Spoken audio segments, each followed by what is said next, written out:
গতকালকে আপনারা দেখেছেন যে কর্তৃপক্ষ যে হল ত্যাগের অফিসিয়াল নোটিশ দিয়েছে, আমরা সেটার সাথে দ্বিমত পোষণ করছি। আমরা হল ত্যাগ করছি না। এবং কর্তৃপক্ষ আমাদেরকে আজকের মিটিংয়ে তাদের কাজের কোনো দৃশ্যমান অগ্রগতি দেখাতে পারেননি।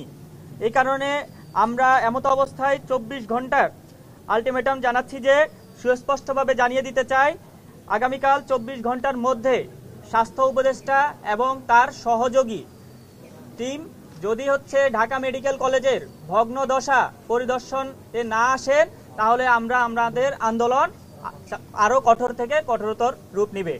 স্বজন সিপিভিসি পাইপ, বাংলাদেশের 1 নম্বর NSF certified CPVC brand. Meeting এ আমরা কোনো সুস্পষ্ট আশ্বাস পাইনি এবং আমাদেরকে বারবার হল ত্যাগের কথাই বলা হয়েছে। আমরা হল ত্যাগ করছি না এবং এমত অবস্থায় আমরা স্বাস্থ্য উপদেষ্টা এবং মন্ত্রণালয় বরাবর জানাতে চাই, আগামীকাল দুপুর 12 ঘটিকার মধ্যে স্বাস্থ্য উপদেষ্টা এবং প্রতিনিধি সমেত ঢাকা মেডিকেল কলেজে উপস্থিত হয়ে ভগ্নদশা পরিদর্শন করতে হবে এবং শিক্ষার্থীদের সাথে বৈঠকে বসে দাবিসমূহের সুস্পষ্ট সমাধান দিতে হবে। অন্যথায় আমরা আরো কঠোর আন্দোলনে যেতে বাধ্য হব। আসলে কনস্ট্রাকশনে কিভাবে কাজ হবে, আপনারা যদি নোটিশটা দেখে থাকেন তাহলে আপনারা দেখবেন যে ওইখানে এটা বলা নাই যে আমরা কনস্ট্রাকশন বা সংস্কার বা ভবনের উন্নতির জন্য হল খালি করতে বলা হয়েছে।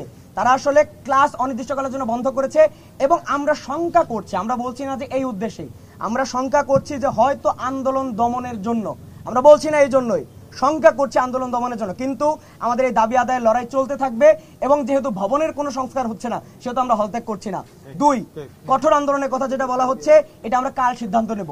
আমরা মন্ত্রণালয়ের যে বর্তমান অবস্থা, মন্ত্রণালয় থেকে একটা বিবৃতি বা মন্ত্রণালয়ের স্বাস্থ্য উপদেষ্টার সহজে এখানে উপস্থিতি, আমরা প্রত্যাশা করছি যে স্বাস্থ্যের অভিভাবক খ্যাত স্বাস্থ্য উপদেষ্টা আমাদের দাবি সমূহের সাথে একমত হয়ে ঢাকা মেডিকেল কলেজে উপস্থিত হবে এবং ভগ্নদশা নিজে পরিদর্শন করবেন।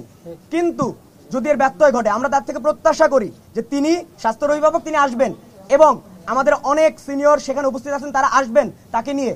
যদি না আসেন তাহলে বুঝতে হবে তাদের অবহেলা খুবই ভালোভাবে দৃশ্যমান।